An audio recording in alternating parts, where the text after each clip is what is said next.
तो पहली वीडियो में हमने ये क्वेश्चन डिस्कस दिया था मैंने आपको, by which name is specialise cultivation of fruits and vegetables are known. ठीक है, तो ये होपफुली आपको ये क्वेश्चन का आंसर पता चल गया होगा। India was the second largest producer of fruits and vegetable in the world. India जो है सबसे सेकेंड लार्जेस्ट प्रोड्यूसर है फ्रूट का एंड वेजिटेबल्स का। किसके बाद? चाइना के बाद। 2008 की ये रिपोर्ट है। Produces about 13% of the world vegetable. 13% of world vegetable produce होती है कहाँ? इंडिया में। Cultivation of both and fruit and veggie. Cultivation किस किस चीज़ की? फ्रूट की एंड वेजीज की। इम्पॉर्टेंट वेजी कौन कौन से इम्पॉर्टेंट वेजी होते हैं, मतलब कौन कौन से हमारे यहाँ वेजिटेबल्स होते हैं? पी, कॉलीफ्लावर,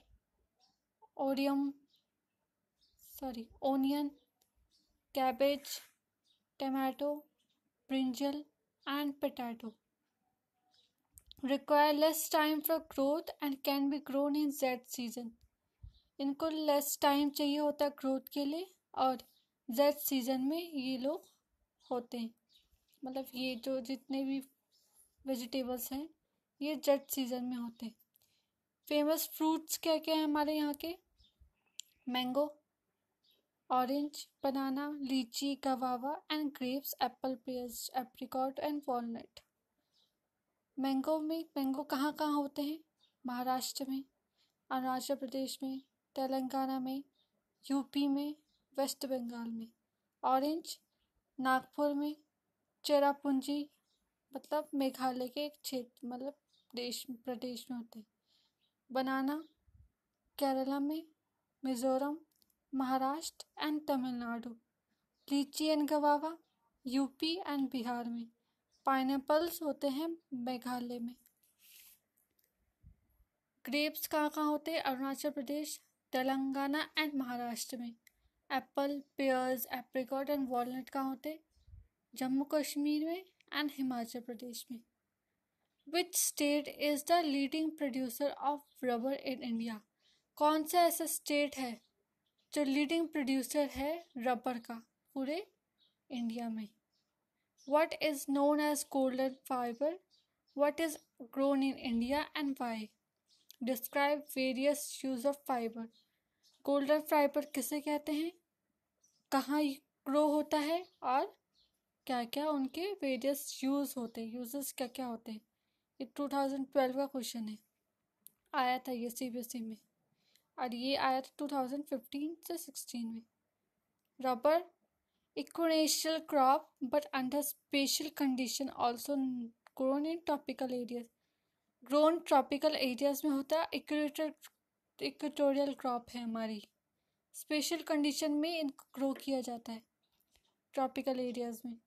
रिक्वायर्स क्या क्या चाहिए होता है? मॉइस्ट एंड ह्यूमन क्लाइमेट चाहिए होता है इसको। रेनफॉल मोर देन 200 सेंटीमीटर, 200 से ज़्यादा सेंटीमीटर बारिश चाहिए होती है। टेम्परेचर अबव होना चाहिए 25 degree Celsius. Imported industrial raw material use as various purpose. जो रबर होता है, इम्पॉर्टेड इंडस्ट्रियल रॉ मटेरियल, सबसे ज़्यादा रॉ मटेरियल रबर का यूज़ होता है और वेरियस बहुत सारी चीज़ें बनाने के लिए भी यूज़ होता है रबर। कहाँ कहाँ ये ग्रो होते हैं, कहाँ कहाँ मतलब इनके पैदा होते हैं ये लोग? केरला में, Tamil Nadu, Karnataka, Andaman and Nicobar island and Garo hill of Meghalaya. कहाँ कहाँ होते हैं? Kerala, Tamil Nadu, Karnataka, Andaman and Nicobar, Garo hills of Meghalaya. India rated fourth among world natural rubber producer. India 2012 और 13 के रिपोर्ट के उसमें फोर्थ है world natural rubber producer. Fourth में हम लोग रबर प्रोड्यूस करते हैं, फोर्थ पोजीशन में हमारा रबर प्रोडक्शन होता है। फाइबर क्रॉप्स क्या क्या हमारे फाइबर क्रॉप्स होते हैं? Cotton, jute, hemp and natural silk are the 4 major fibre crops. Fibre crops में cotton, jute, hemp and natural silk, ये 4 मेजर फाइबर क्रॉप्स होते हैं हमारे। Cotton, jute and hemp are derived from the crops grown in the soil. Cotton, jute और hemp ये derived होते हैं जो सॉइल से ग्रोन होते हैं, सॉइल से। Natural silk is obtain from cocoon and silk worm fed by green leaf, specially mulberry. Natural silk जो होता है वो ऑब्टेन होता है कोकोन से एंड सिल्क वॉर्म से। जो सिल्क वॉर्म होते हैं छोटे छोटे, उनसे होते हैं जो मलबरी लीव्स खाते हैं। जो इन सिल्क वॉर्म जो मलबरी लीव्स खाते हैं उनसे ये नेचुरल सिल्क बनता है। नोट क्या है इसका?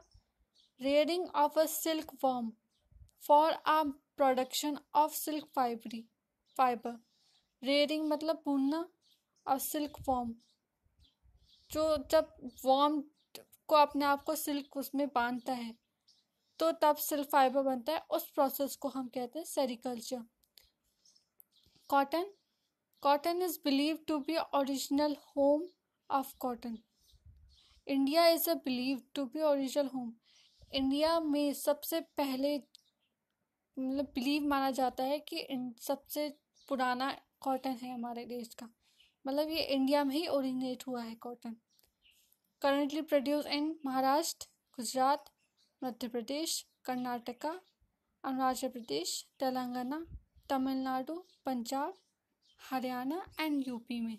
महाराष्ट्र में होता है, गुजरात में होता है, मध्य प्रदेश में होता है, कर्नाटक में होता है, आंध्र प्रदेश में, तेलंगाना में, तमिलनाडु, पंजाब, हरियाणा और यूपी में होता है। तो अब हम कॉटन के फीचर्स पढ़ेंगे, क्या क्या इसके फीचर्स होते हैं। Features of cotton. कॉटन के features. Major raw material of cotton textile industry. जो सबसे ज़्यादा कॉटन टेक्सटाइल्स इंडस्ट्रीज होती हैं उसके लिए रॉ मटेरियल मिल जाता है कॉटन से। Suitable in grow in black soil content in Deccan plate. Deccan प्लेटों में जो ब्लैक कॉटन सॉइल होती हैं उसी में ही ये ग्रो करती हैं बस। खरीफ क्रॉप है, require 6 to 8 months to mature. 6 to 8 months चाहिए होते हैं इसको मैच्योर होने के लिए। खरीफ क्रॉप है। Require high temperature, light rainfall and irrigation. Light rainfall चाहिए और हाई टेम्परेचर चाहिए। Require 210 Frost free days and bright sunrises. Bright sunrises चाहिए और 210 फ्रॉस्ट फ्री डेज होती है, मतलब 210 डेज के लिए इसको रखा जाता है। ठीक है, अब आते हैं जूट में। Jute is known as golden fibre. जो पहले क्वेश्चन बताया था ना आपको कि गोल्डन फाइबर किसे बोलते हैं, उसका आंसर ये है, गोल्डन फाइबर बोलते हैं जूट को। Grown well as well drain fertile soil and high temperature required. Well drain fertile soil में जिसकी फर्टिलिटी बहुत ज़्यादा अच्छी होती है वहाँ ये ग्रो होता है, और हाई टेम्परेचर चाहिए होता है इसको उगने के लिए। Strong enough due to roughness. इसके रफनेस की वजह से ये बहुत स्ट्रॉन्ग होती है, आसानी से नहीं टूटती। क्या क्या यूज़, किस किस चीज़ों के लिए ये यूज़ होते हैं बनाने के लिए? Bags, mats, ropes, yarn, carpet and other artefacts. Bangles, jute, photo frame और जूट बनाने के जो बैंगल्स बनते हैं हमारे, उन्हें आर्टिफिक्स कहते हैं। ठीक है, tell us 4 things made by jute. ऐसी कोई 4 चीज़ें बताओ जो जूट से बनती है। ठीक है, यह आपको बताना है। प्रोड्यूस्ड कहाँ कहाँ प्रोड्यूस होती है? वेस्ट बंगाल में, बिहार में, असम में, उड़ीसा में, मेघालय में and major jute producing states. बहुत सारे मेजर प्रोड्यूसिंग स्टेट्स में होता है ये। ठीक है, due to its high cost jute is losing market to synthetic fibres and. इसकी हाई कॉस्ट के वजह से ये जूट जो है वो लूजिंग मार्केट, मतलब इसका जो रेट है जो धीरे धीरे खरीदते हैं लोग, वो लोग नहीं खरीदते क्योंकि इसकी जगह किसने ले लिया? सिंथेटिक फाइबर्स ने। सिंथेटिक फाइबर्स जो बाहर से मंगाते हैं हम लोग फाइबर्स, उन्होंने ले लिए। जो पैकिंग मटेरियल्स होते हैं उन लोगों ने ले लिए। ठीक है, बाय। अब हम कल दूसरे टॉपिक में पढ़ेंगे, ये जो आपका पाई चार्ट है बुक में, और technical and industrial reform. Take care, bye.